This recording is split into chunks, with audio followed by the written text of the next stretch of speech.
Kewanathan, first and foremost, I want to give all praises to the Most High, Yahweh, Bahashim, Yahweh Shai, Bahashim, Rakakwadash. I want to give double honor to the apostles and the elders of Great Millstone. And I want to say shalom to all the brothers and, of course, the few sisters who are pursuing this truth in sincerity. All right, may the blessing of election be upon your house. I got a clip I want to show you guys, and we'll go from there. All right, so let me get my camera going here. Bear with me. Be the back camera. All right. Okay. This clip I want to show you guys. Let me see if I can get the volume up.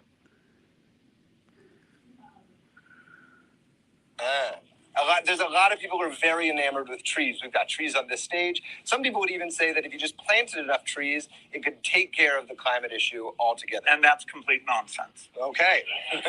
I mean, are we the science people or are we the idiots? Like, which one do we want to be? He loves to giggle when he lies. Trees put out carbon dioxide and oxygen, mainly oxygen. They clean the atmosphere. They're amazing. You instinctively love them. You know they're good. Trees are bad. You got me, Bill Gates. But that's the reality. You tell the average person they're doing this, but remember, they're targeting children right now in school. I have articles here. They teach kids. You think trees are good? No, they're bad. And so is.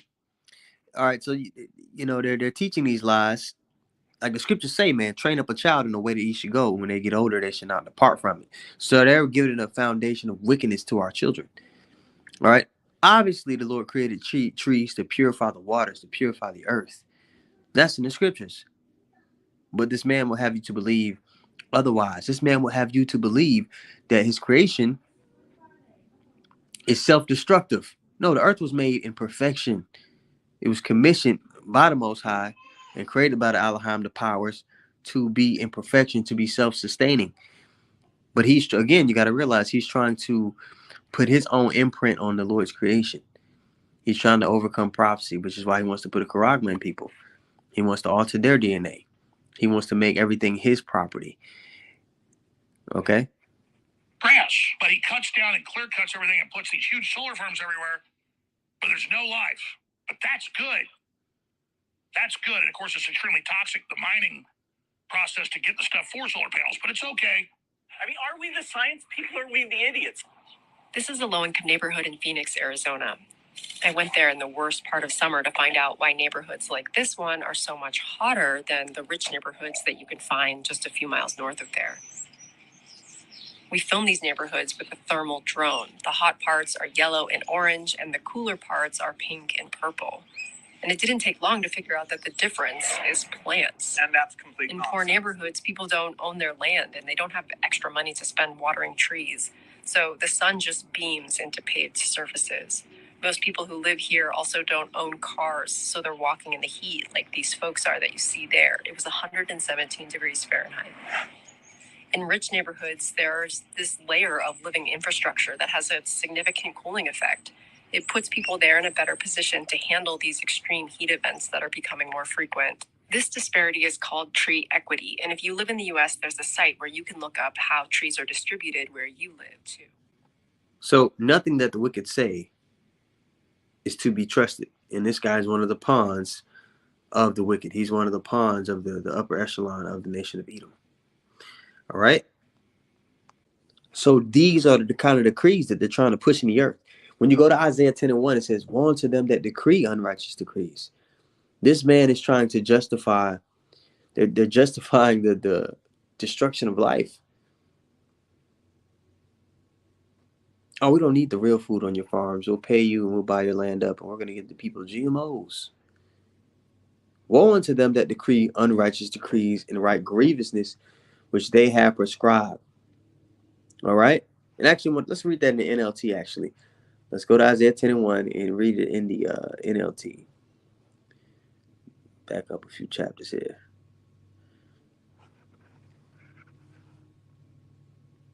Bear with me, guys. Why loads?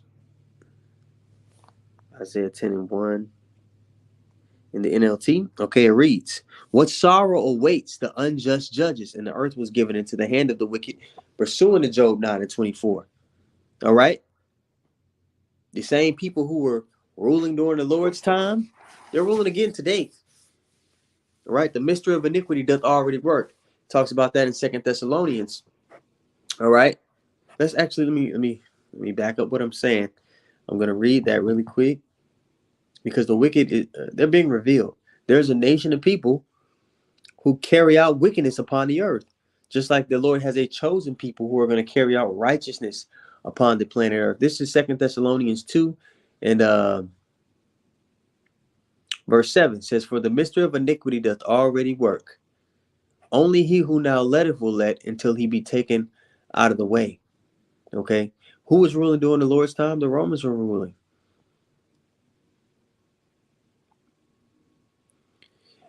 And then shall that wicked, this is verse 8, and then shall that wicked be revealed, whom the Lord shall consume with the spirit of his mouth.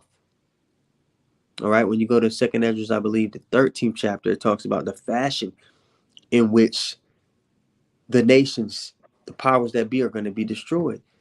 The Lord's going to come back with his chariots. He's going to come back as a power. He told them that when he comes back, he's not going to meet them as a man as he did the first time. Shall consume them with the spirit of his mouth and shall destroy them with the brightness of his coming.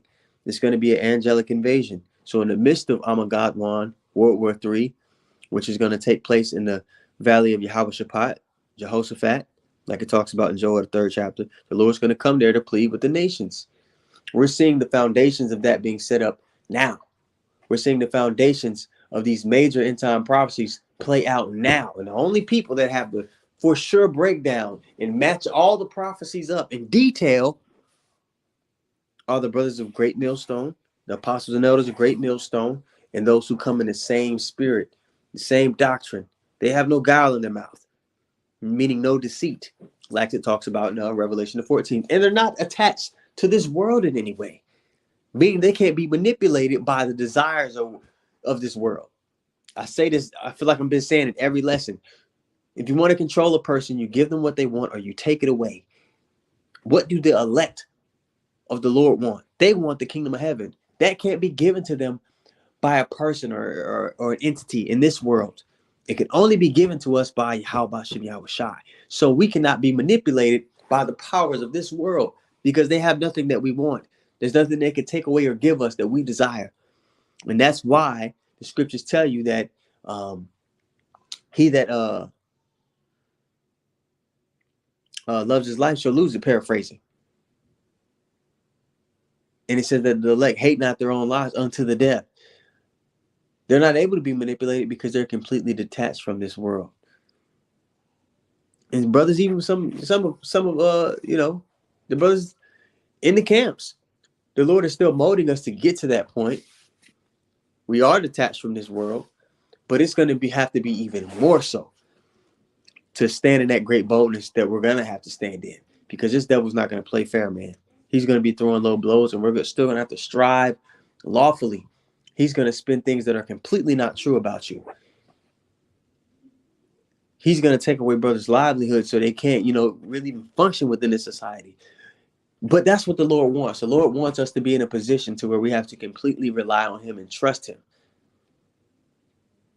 We're going to be put in low positions, but we're going to have to operate, upright the same way Job did. Job lost everything, man.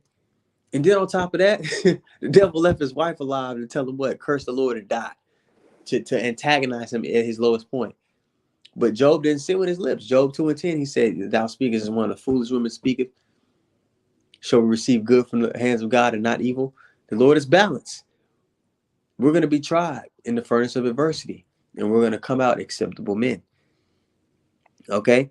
Now, back to Isaiah 10:1 in the NLT. It says, what sorrow awaits the unjust judges and those who issue unfair laws. They deprive the poor of justice. Israel has received no justice on this side. But like the scriptures say, when the Lord returns, which is what we look for, he's going to return with healing in his wings. All right, verse 2 again. They deprive the poor of justice and deny the rights of the needy among my people. They prey on widows and take advantage of orphans. What will you do when I punish you, when I send disaster upon you from a distant land? To whom will you turn for help? Where will your treasures be safe? And this devil's going to cough up all the treasures that he stole. And the destruction is going to come from a far country. The Lord is going to use Magog, Gog and Magog to do it. He's going to use Russia, and and the nations joined with him. And he's even going to have this devil's allies turn on him. And it's going to be beautiful to see. Abaratazah, we get delivered out of this thing. But even if not, man, as long as this thing is over, I'll rejoice. Because, you know, if you're an Israelite, even if you're a 2/3, man, you're gonna get judged. And the Lord can stretch the time out on you to where it seems like forever. But at the end of it, you're gonna be in the kingdom. You're gonna have a vessel to where you can no longer do wrong. You're gonna have the laws written within your inward parts, and you're gonna enjoy life, because this isn't living. This is existing. Okay? But Babylon has to be destroyed. It's gonna be taken down. And you know, you have a lot of scoffers out there. Let's get into it. You have a lot of scoffers out there who would think about Babylon in the scriptures. They're thinking about, oh, that's ancient Babylon. It already fell. No, you have mystery Babylon. A future kingdom reference to is Babylon the Great. And the fashion in which that kingdom gets destroyed is by fire. It's by fire. It's not going to be transferred or infiltrated on like a black ops mission and transfer it to another power. That's what happened in ancient Babylon. People don't know the history. Let's go. We're in Isaiah already. Let's go to, I'm going to switch over back to the KJV. Isaiah 13. Let me get it here. Isaiah 13 and 19. Actually, man, hold on.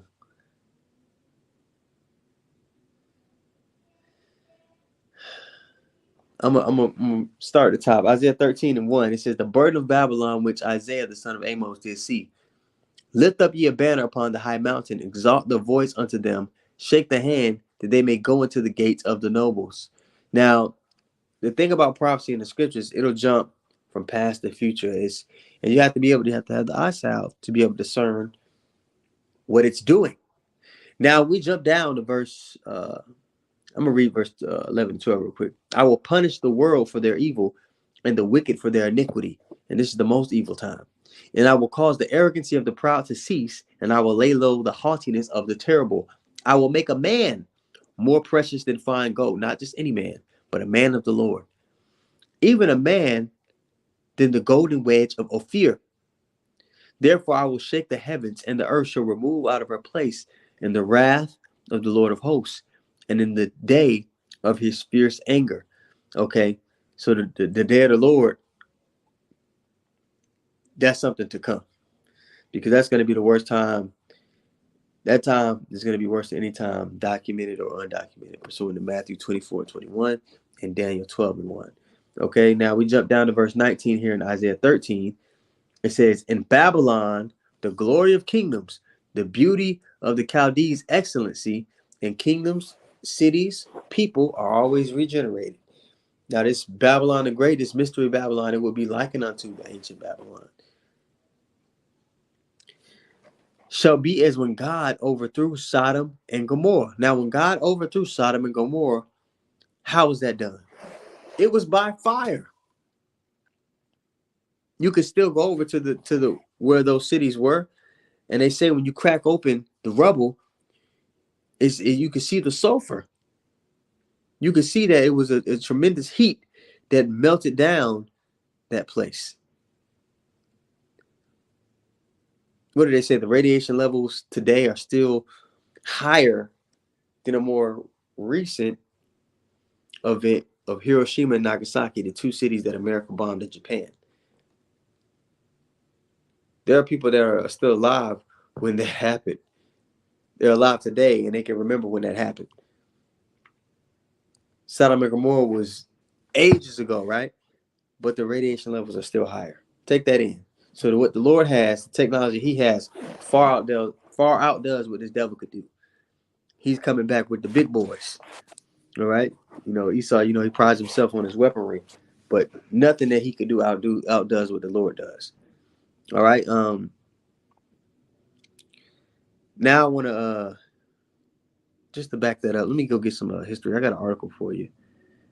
All right. So even in the secular history, and what you find out is the scriptures, it's the most reliable source to go to when you're trying to line history up and see what really happened, because you're getting the perspective from you're getting a divine perspective of the history. You see? Let me see here.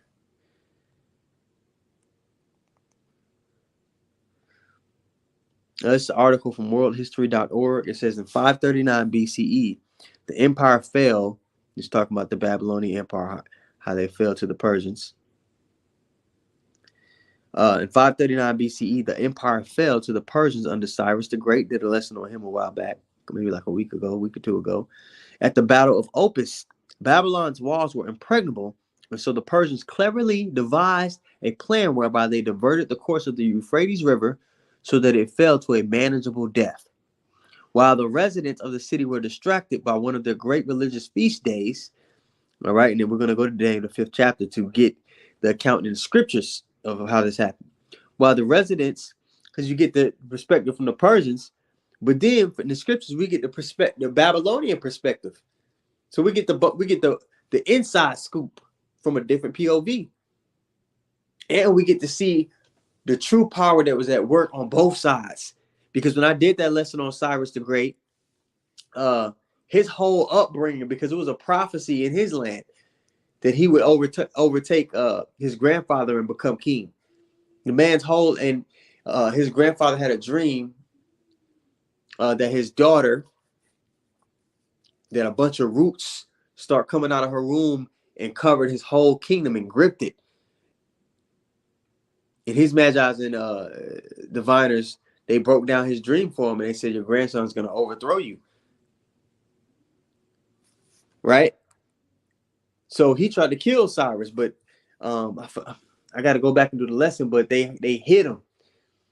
They hid the child, and they gave him another baby. They did a little switcheroo on him, so that, and then eventually, when they found out it was his grandson, he was like a teenager. They was playing this game called King of the Court, and go back and watch the lesson, because I ran the clip and I went through the lesson, man. But they were playing a game called King of the Court, and he smoked one of the noble's children, and he overtook the game or whatever. And they said, oh, well, the prophecy was fulfilled, that little game he played.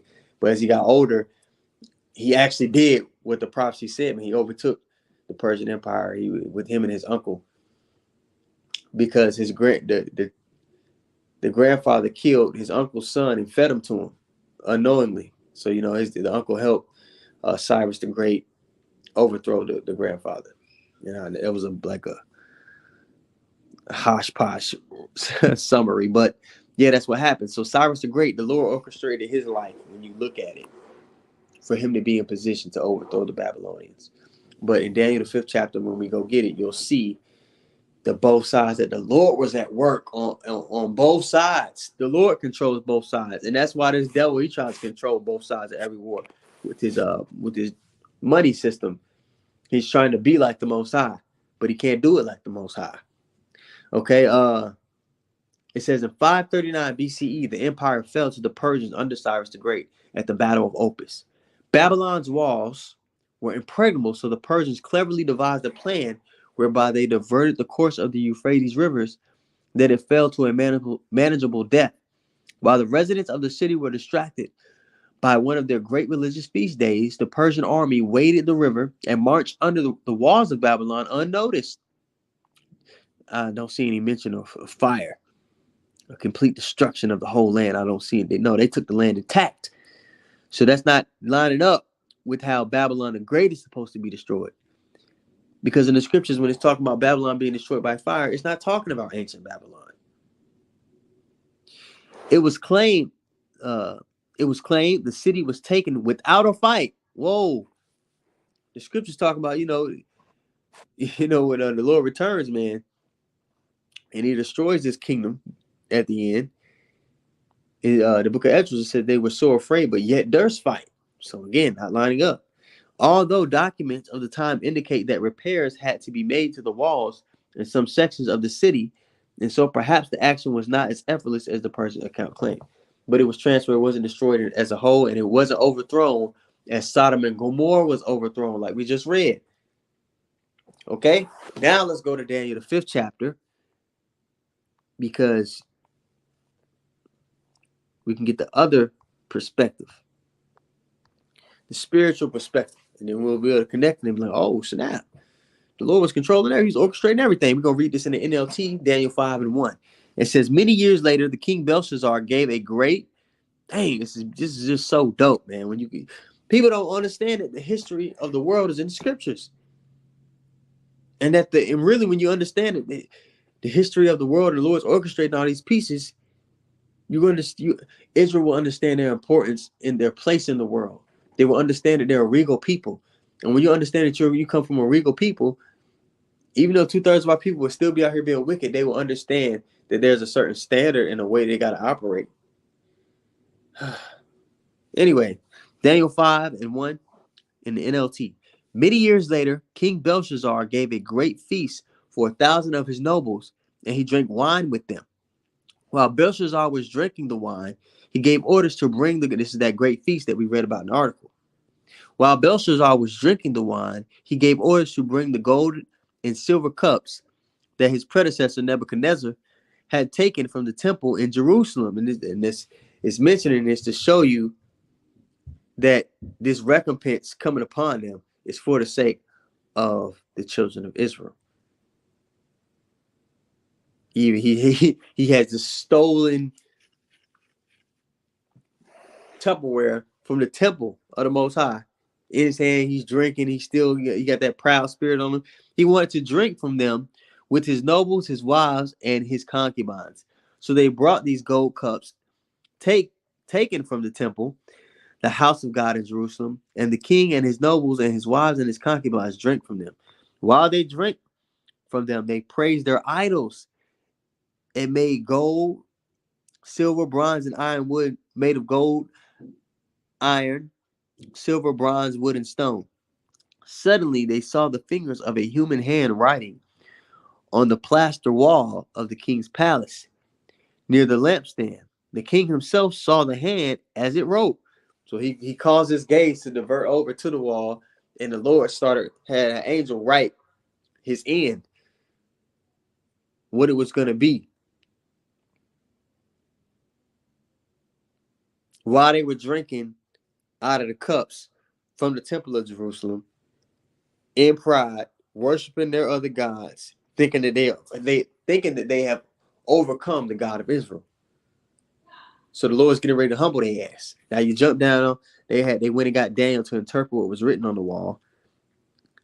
And verse 16, they went and got Daniel, right? It says, I am told that you can give interpretations and solve difficult problems, and Daniel did this plenty of times. If you can read these words and tell me their meaning, you will be clothed in purple robes of royal honor, and you will have gold chain placed around your neck. You will become the 3rd highest ruler in the kingdom. All right. Just like Joseph, you know. All right. Daniel answered the king, keep your gifts or give them to someone else, but I will tell you what the writing means. And that probably threw the king for a loop, like this dude, what he on, you know? But verse 18, it says, Your Majesty, the Most High God gave you sovereignty, majesty, glory, and honor to your predecessor Nebuchadnezzar. He made him so great that the people of all races and nations and languages trembled before him in fear. He killed those who wanted to kill and spared those who wanted to spare. He honored those who wanted to honor and disgraced those who wanted to disgrace. But when his heart and mind were puffed up with arrogance, he was brought down from his royal throne and stripped of his glory.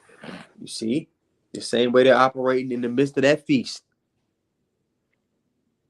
And Esau's operating in that fashion. They're outright speaking out against the Lord in this time. What Noah Harari, whatever his name is, he had that speech. We can make our own water. We don't need the gods of the Bible. They got guys like this in the forefront speaking. And if they speaking like that in the forefront, what are they saying behind doors? You see? So they're in the same spirit that Belshazzar and his people was in. So what is the Lord going to do? He's going to humble his ass. Verse 21 in the NLT. He was driven from the human society. He was given the mind of a wild animal. So Esau is going to be brought back to that lower state, man, upon his fall. To that caveman, you know, that cave-like, the beast man, like I'm talking about in Planet of the Apes. He's going to be brought back to that lower state, man.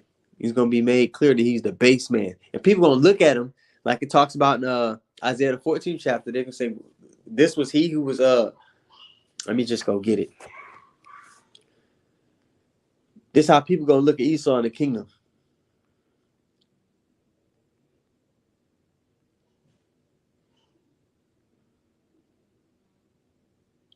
Narrowly look upon thee. This is Isaiah 14:16. And actually, I'm going to start at verse 12. Isaiah 14 and 12. How art thou fallen from heaven, O Lucifer? They're enlightened on the left-hand side. Lucifer means light bearer. Son of the morning. How art thou cut down to the ground, which didst weaken the nations? And that's what Esau has done. Verse 13. For thou hast said in thine heart, La'ab, the mind, I will ascend into heaven. I will exalt my throne above the stars of God. I will sit also upon the mount of the congregation in the sides of the north. I will ascend above the heights of the clouds. I will be like the Most High.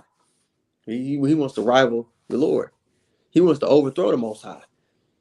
The same way Belshazzar and Nebuchadnezzar, they thought they had overcome the God of Israel. All right, yet thou shalt be brought down to hell, a low condition. Hell and heaven are living conditions. Okay, yet thou shalt be brought down to hell, to the sides of the pit. Sit in the dust, there is no throne, like it talks about in Isaiah 47. They that see thee shall narrowly look upon thee and consider thee, saying, because I mentioned to you, he's going to be brought back to that low, that base caveman-like estate. Verse 16, they that see thee shall narrowly look upon thee and consider thee, saying, is this the man that made the earth to tremble, that did shake kingdoms, that made the world as a wilderness and destroyed the cities thereof, that opened not the house of his prisoners? All the kings of the nations, even all of them lie in glory, everyone in his own house. But thou art cast out of thy grave like an abominable branch, and as the raiment of those that are slain, thrust through with the sword, that go down to the stones of the pit, as a carcass trodden underfoot. Man, this dude is going to be brought low, man. He's going to be humbled in the sight of everyone, and everybody's going to know who's the wicked. And those that were in bed with him, they're going to reap judgment too. Right? That whole council in Psalms, the 83rd chapter, all those nations were in cahoots with them. They too have to receive judgment. You understand? But in Daniel, the 5th chapter here, let's go back to it. Just jump down. I'm just going to jump down to the point I want here.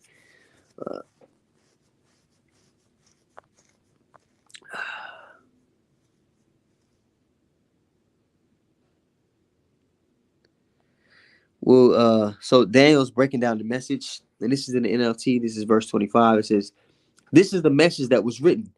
Mene, Tekel, and Parsin.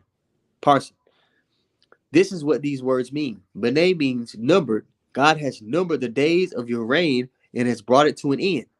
Tekel means weighed. You have been weighed on the balances and have not measured up. Parsin means divided. Your kingdom has been divided and given to the Medes and Persians. Then Belshazzar's command, Daniel was dressed in purple robes, a gold chain was hung about his neck, and he was proclaimed the third highest ruler in the kingdom. That very night, Belshazzar, the Babylonian king, was killed, and Darius the Mede took over the kingdom at the age of 62. So we're given both sides, man. You can look up the secular history and say, okay, damn, that lines up with what scriptures say. Then you know it's true. It checks out. Because the impenetrable source, the highest authority that we can speak on, is the word of God. Okay? So if it don't match up with the words of the Most High, it don't check out. Yeah, man. So I wanted to show you guys that clip. We didn't go out this Tuesday. But brothers are doing live shows, and I'm a little out the way, so I just figured I'd do this lesson here. Nothing that the wicked say is to be trusted. The scriptures even tell you that, his words are smooth as butter, but his heart was to draw a sword. Paraphrasing. This man isn't for you, and it's coming out every day that he's not for you. Just recently, the elder Malcolm from Chicago put this up, the article up with the guy speaking about that you now can go sue these companies that were in the FDA because there was information omitted about the serpent's, juice, the hokey pokey. And all those people have permanent heart damage. All these people that trust you, the thing they were trying to force you to take, making you out to be the devil if you didn't take it, is giving you permanent heart damage. Never trust thine enemy. So with that being said, I want to give all praises once more to Yahweh, Bahashem, Yahweh Shai, Bahashem, Rakah Kodash. I want to give double honor to the apostles and the elders of Great Millstone. And I want to say shalom to all the brothers and, of course, the few sisters who are pursuing this truth in sincerity. All right? May the blessing of election be upon your house, man. Shalom.